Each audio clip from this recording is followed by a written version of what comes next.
प्यार ने तोड़ी धर्म की दीवार पार्ट 2 कहते हैं, सच्चा प्यार न कभी झुका है और न झुकेगा। चाहे मोहब्बत करने वालों का जमाना ही दुश्मन बन बैठे। मोहब्बत न काला गोरा देखती है और न ही धर्म जाति।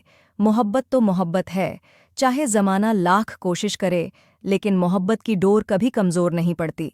वैसे प्यार ने किसी बंदिश के आगे हार नहीं मानी, लेकिन बेदर्द जमाना दो प्यार करने वालों को जीने नहीं देता। वहीं अगर प्रेमी युगल अलग संप्रदाय से ताल्लुक रखते हों तो दोनों की जान पर बनाती है। यही सूरज और मोमिन खातून की प्रेम कहानी में हुआ। दोनों के अलग अलग संप्रदाय के होने के कारण उनके प्यार के बीच धर्म की दीवार आ खड़ी हुई। दोनों को प्यार की मंजिल पाने के लिए 2 साल की लंबी लड़ाई लड़नी पड़ी। तब कहीं जाकर 13 जुलाई 2022 को प्रेमी जोड़े को सफलता मिली। हालांकि इस शादी को लेकर प्रेमी युगल के परिवार वालों को कोई आपत्ति नहीं थी, लेकिन जब बात आती है धर्म के ठेकेदारों की तो ऐसे मामले में वह धर्म की दीवार बनकर आ खड़े होते हैं। मोमिन खातून की शादी से उसके घर वालों को कोई ऐतराज नहीं था, लेकिन इस शादी के होते ही मुस्लिम समुदाय के कुछ संगठनों की आंखों में यह शादी किरकिरी बन गई थी। जहां एक तरफ इस प्रेमी युगल की सुरक्षा के लिए पुलिस प्रशासन ने पूरी तरह से कमर कस ली थी, तो वहीं विश्व हिंदू परिषद के जिला महामंत्री गौरव सिंह ने भी इस प्रेमी युगल की सुरक्षा की जिम्मेदारी ले ली थी। इस प्रेम कहानी की शुरुआत कैसे हुई, यह भी एक विचित्र कहानी है। यह सत्य ही है कि इंसान जिस जाति में जन्म लेता है वह उसी के रंग में रंग जाता है, फिर उसे समाज के अनुसार ही सारे संस्कार भी निभाने पड़ते हैं। यही मोमिन खातून के साथ भी हुआ था। अपने समाज के संस्कार नहीं थे पसंद। मोमिन ने भले ही जन्म मुस्लिम परिवार में लिया था, लेकिन उसकी सोच शुरू से ही अपने समाज से हटकर थी। होश संभालते ही उसे मुस्लिम समाज से कोई विशेष लगाव नहीं था। हर इंसान को अपने धर्म और संस्कारों पर गर्व होता है, क्योंकि यह सब उसके खून में रचा बसा होता है। लेकिन मोमिन खातून को शुरू से ही अपने धर्म से कोई खास लगाव नहीं था। न तो वह ईद खुशी से मनाती थी और न ही उसे अपने समाज के संस्कारों से कोई खास लगाव था। उसके होश संभालने से पहले भले ही उसके माता पिता ने उसे कुछ भी खिलाया हो, लेकिन समझदार होते ही उसने मीट मछली सब कुछ खाना छोड़ दिया था। जब बकरीद का त्योहार आता तो वह कुर्बानी के वक्त कमरे में ही छिपकर बैठ जाती थी। उसने कभी भी जानवरों की कुर्बानी होते नहीं देखी थी। घर में बहुत लाड़ प्यार करके पाले गए बकरों से उसे बहुत ही लगाव था, लेकिन उसी की गर्दन पर छुरा चलते देखना उसकी बर्दाश्त से बाहर था। यही कारण था कि उसे अपने त्योहारों से ज्यादा हिंदू त्योहार पसंद आते थे। वह कई बार अपने अब्बू और अम्मी के सामने ही कहती कि मुझे तो हिंदू त्योहार ही सबसे अच्छे लगते हैं। जन्म से ही मोमिन का झुकाव हिंदू धर्म की ओर होने के कारण उसकी अम्मी रज़िया भी बहुत परेशान रहती थी। रज़िया ने कई बार उसे समझाने की कोशिश की, बेटी, सब धर्मों के अपने अपने संस्कार होते हैं, फिर उन्हें समाज के अनुसार मनाना भी पड़ता है। हम मुसलमान हैं तो हमें अपने धर्म के अनुसार ही चलना चाहिए। लेकिन रज़िया की नसीहत उसे काट खाने को दौड़ती थी। मोमिन ने कई बार अपने अब्बू और अम्मी के सामने भी कहा, अम्मी, हम लोग हिंदू धर्म स्वीकार नहीं कर सकते क्या?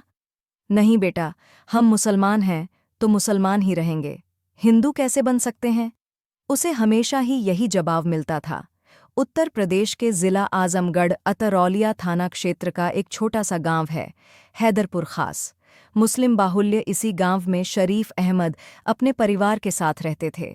उसके परिवार में पत्नी रज़िया के अलावा एक बेटा और 3 बेटियां थीं।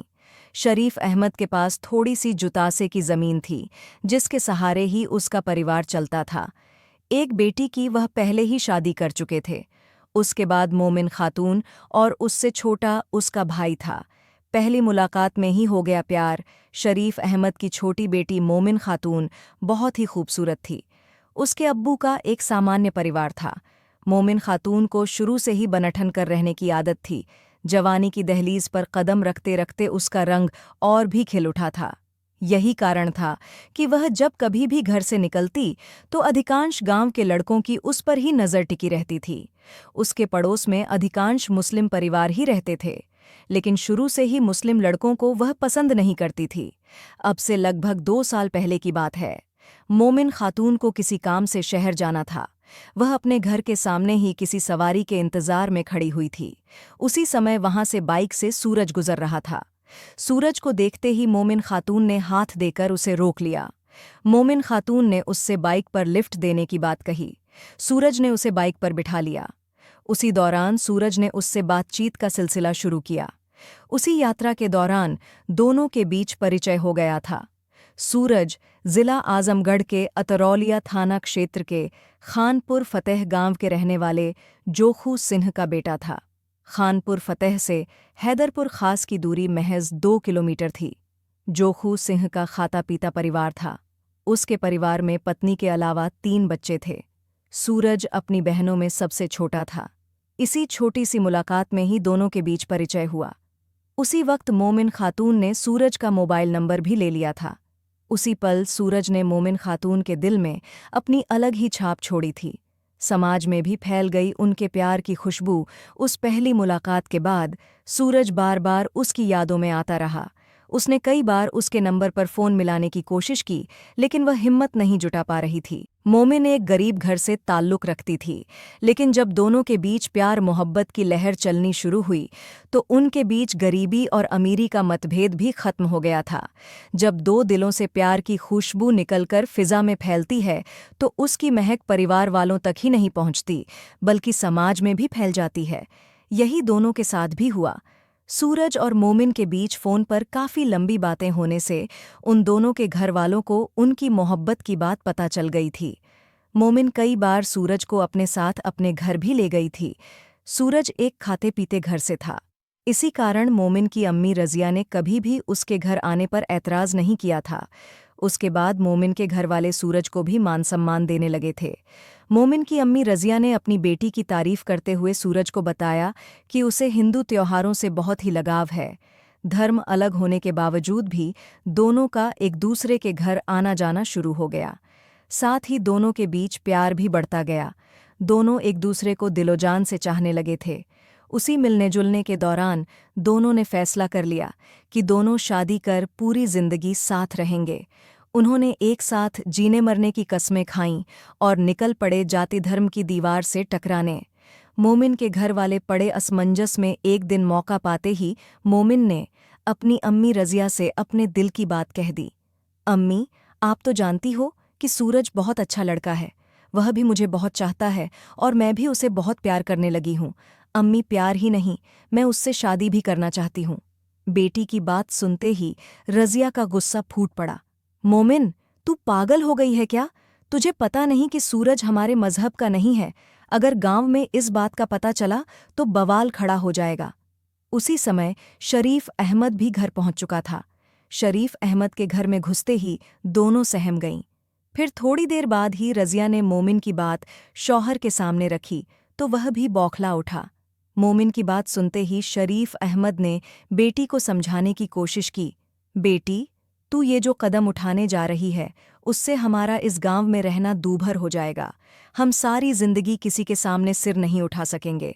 समाज वाले हमारा जीना दूभर कर देंगे। मोमिन ने अपने अब्बू की बात एक कान से सुनी और दूसरे से निकाल दी।